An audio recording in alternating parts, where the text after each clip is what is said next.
Samantala, kamustahin naman natin. Nasa linya po si Police Brigadier General Gene Fajardo, ang tagapagsalita ng Philippine National Police. Magandang umaga po sa inyo, General. Welcome po sa palatuntunan. Maraming salamat po sa pagbangon ng maaga, General Ma'am.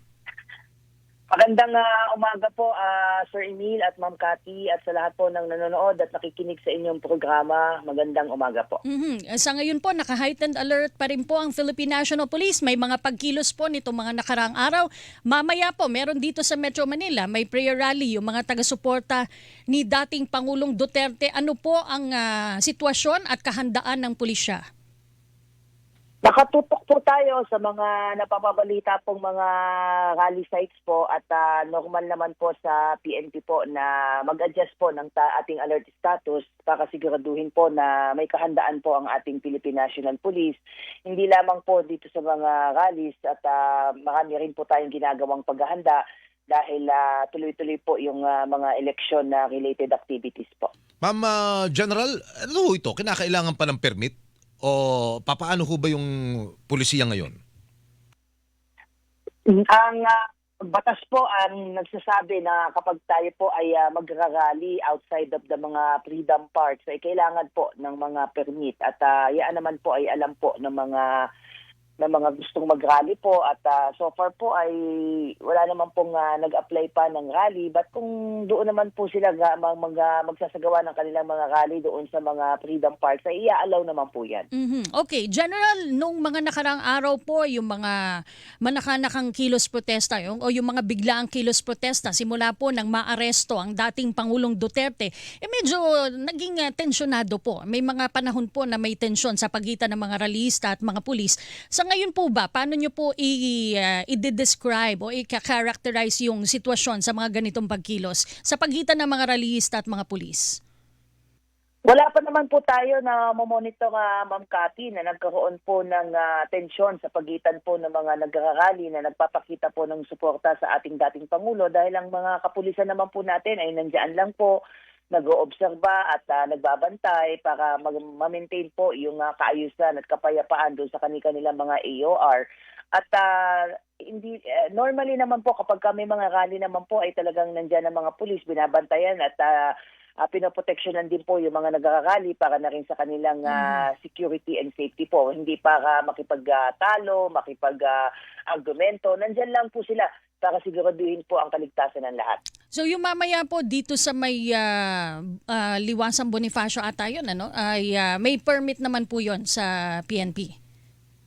Ang Liwasang Bonifacio po, Ma'am Cathy, ay freedom, isa po yan sa mga areas po na pinapayagan po na mag-rally po yung ating mga kababayan. Pero sa oras, Ma'am General, na magmarcha yan at meron ko na nabasa rito na para magkakaraban ho, papaano ho ang magiging pulisiya riyan?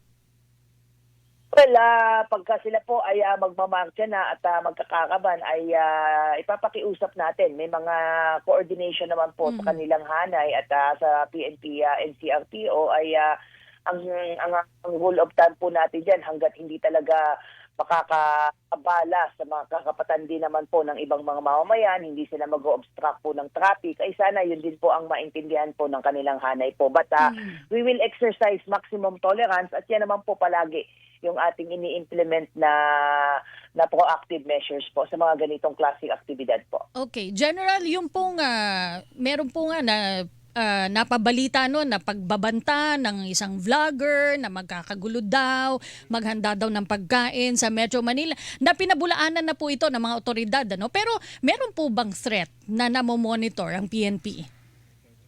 Sa ngayon po, ma'am, wala po tayo na monitor na anumang seryosong banta sa ating seguridad. Subalit hindi tayo nagkukumpiyansa, tayo po ay patuloy na nagmomonitor at nagbabantay. At tayo naman po ay laging may close coordination sa ibang ahensya po ng gobyerno, sa ating mga uniform services po, counterparts. At yun ang pakiusap natin, Ma'am Cathy, doon sa mga tao o grupo na sumasakay dito sa kasulukuyang mga issue na bumabalot sa pangyayari relating nga po doon sa pagkaka-aresto po nga po ng ating dating Pangulo, na sana naman wag silang magpahalabas ng kung ano-anong mga fake news, misinformation, disinformation that tends to instigate po yung ating mga mamamayan dahil hindi po ito nakakatulong po. Ma'am Jean, ito bang tao na ito, itong nag-release ng parang pagbabanta na ito, iniimbestigahan na ng Philippine National Police? Kasama po yan sa ating minomonitor, yung ating pong anti-cybercrime group ay nagkakandak po ng cyber patrolling para tignan po itong mga ganitong mga kahawig na mga pahayag at it is already bordering on inciting to sedition, and then will initiate appropriate police action po. Kaya ang pakiusap po natin na sa ating mga kababayan na wag pong basta-basta maniwala, maging mapagmatsyag at discerning sa mga lumalabas po especially sa social media po. Ayan, speaking of social media, Kati San Gabriel, Ma'am Jean, meron kaming mga nababasa at naglilitawang mga pulis na nagbitiw, babae, lalaki. Unang-una, totoo ho ba ito at nakaka-apekto ho ba sa moral ng Philippine National Police, Ma'am Jean? Oo, kasi sabi ng palasyo, hindi daw sila magsasagawa ng loyalty check. Go ahead, Ma'am. Linawin natin yan, Sir Emil. Yan, sige ho. Yan ang napakalaking fake news po na may mga active na police officers po na nag-resign po. Yung mga pinapakalat po nila, unang-una yung babae na dating PSG na nag-resign di umano after na maaresto ang ating Pangulo. Nagtayo po ay nagkandak po ng background check ay matagal na po itong nag-resign at nag-migrate po ito sa Australia kasama ang kanyang asawa, but we can confirm po na dati po itong pulis pero 2024 pa po ito nag-resign dahil nag-migrate po silang mag-asawa na pulis sa Australia. May isa pong nagpapakilala din na lalaki na naka-uniforme po ng PSG. Tayo po ay nakipag-ugnayan sa PSC at napag-alaman natin na ito ay matagal na ring discharge sa service. Ito ay nag-awol at pinag-aaralan nila kung makakasuhan nila ito for illegally using po ang uniforme po ng PSC. So ayan po ang malaking katibayan po na yung mga nagkakalat po ng mga ganitong informasyon. Ang intention lamang po nito ay talagang to sow intrigue, to spread fake news po. Kaya wag po tayo basta-basta maniniwala po. So, Kasalukuyan po, ma'am, sir, ay mataas naman po ang moral ng ating kapulisan dahil sabi nga natin, mission accomplished at wala naman pong rason para ay mag-revolt po yung kapulisan po natin. Kamusta na po yung isang kawan ninyo na napukpok po ng cellphone? Nagpapagaling na po ba siya? Magaling na? Nakapasok na po ba uli? Tsaka ma'am, nung una, balak nyo talaga magkaso. Pero kahapon, Hindi na daw. iniatras. Ayon kay General Torre. Go ahead, ma'am. Personal pong desisyon po ng ating kapulisan po yun na wag na po siyang magkaso. Ito ang classic example, ma'am sir, kung gaano ka-professional yung ating pulis nang sinasabi niya okay na po siya, nagpapagaling na po yung kanyang natamong sugat sa kanyang noo at back to duty na po siya. At sabi niya, part na lang po ito ng occupational hazard. At yun ang lagi nating sinasabi na sa mga ganitong pagkakataon, dito natin makikita at makakamdaman kung gaano ka-professional po yung ating mga kapulisan na she just took it in stride. Sabi niya, charge to experience na lang po. Yung pag-aresto po, paano nyo po maisasalarawan yung naging pag-aresto sa dating Pangulo sa perspektibo po ng pulis? Kitang-kita kayo rin no, Ma'am Jean. Talagang puyat na puyat din ho yata kayo. Tama po, sir, ma'am. I was there. Nakita ko po yung sitwasyon na masasabi ko po talaga na mataas yung mga emosyon at tension po ng mga panahon po na yon. Magmula po ng tinake into custody po ang ating Pangulo mula po sa airport hanggang mailipat po sila sa Villamor until such time po na maisakay po siya sa eroplano mga around 8:40 po yun.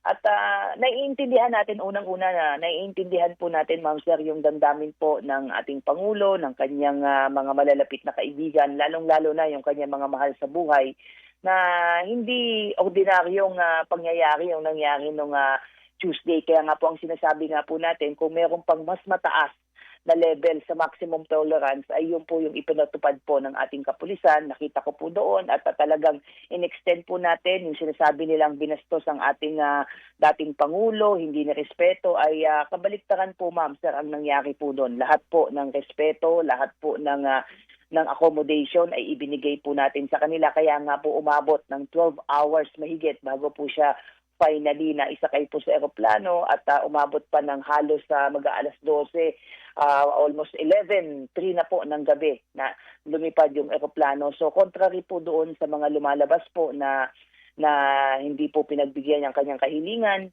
ay nandoon po from the time na siya po ay dinala po sa Villamor, ay may mga doctors po tayong on standby, pinayagan po yung kanyang personal doctors po na siya ay tignan, pero sabi nga po natin ay may hangganan po yung ginawa po nating pagbibigay dahil kailangan na po bilang utos po at yung naman po ang ibinigay na direction po ng Interpol Manila through the PCTC po. Doon, balikan ko lang ho yung mga nagpapakalat ng mga peking impormasyon. Ano ho?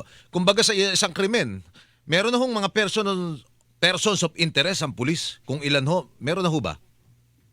Dinodokumento po yan na Sir Emil po ng ating anti-cybercrime group at hintayin po natin ang magiging action po nila na identify na po nila itong mga nagpapakalat po ng fake news at yan naman po ay hindi natin na basta i-ignore lamang dahil unang-una alam natin yung intensyon. Sabi nga natin wag naman sanang sakyan ng mga may personal interest itong mga pangyayari imbis na pakalmahin natin ang sitwasyon at tumulong po tayo para maipaintindi sa ating mga kababayan na ang kanilang pambansang pulisya ay ginawa lamang po ang mandato at nung hililing po yung ating tulong ng PCTC para ihain po itong warrant of arrest ay yun lamang po ang naging partisipasyon ng PNP at yan naman po ay ginagawa po natin para ay ipakita din sa ating mga counterparts sa Interpol na tayo ay rumirespeto at kinikilala din po yung kanilang mga legal obligation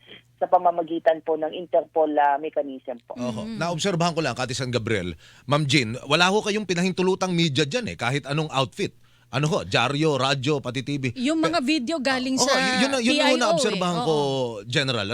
Hindi napagbawalan ho yung pagkuha ng cellphone na ngayon ho nagiging tampulan sa social media kung ano yung ginagawang mga memes o ano. Go ahead, ma'am. Tama po, sir. Yung pinaglipatan po kasi, yung pinaka-holding area po, sir, ay yun po ay kampo. So may mga pinaiiral po tayong mga security protocol po, particularly that is a presidential airlift wing. Ay talagang mataas po talaga ang seguridad doon, hindi po talaga makakapasok. Subalit, yun nga po, ang isa sa mga tinitingnan natin na sa mga susunod na mga ganitong mga mataas na level ng security at implementation po ay karapatan po kasi ng mga kasamahan po nila, may mga nag-picture po sa kanila. Yung sa amin po talaga ay talagang purely documentation to document everything from the time na ang ating dating Pangulo ay taken into custody. Pero sa kanilang hanay talaga ay talagang ang intention talaga ay i-malign, ipakita at ay maglatag ng maling impresyon sa buong pangyayari po. At yan na po ay pinayagan natin para makita rin po siguro ng ating mga kababayan kung ano talaga ang nangyayari. Subalit yung mga naipakita at na-share sa social media, lalong-lalo na sa kanilang hanay, ay talagang hindi po yun ang kabuuan po ng pulis ng istorya po na yan. At dokumentado naman po yan at ipapakita po natin yan sa tamang panahon at sa tamang forum para ipatunayan po na na-observe naman po yung karapatan po ng ating dating Pangulo. Okay, maraming salamat po sa inyong panahon, General Fajardo. Have a blessed weekend, General Ma'am. Maraming salamat. Maraming salamat po, Sir Ma'am. Magandang umaga po. Atin po nakapanayam, Police Brigadier General Jean Fajardo, ang tagapagsalita ng Philippine National Police. Ang kinikilingan, walang pinoprotektahan.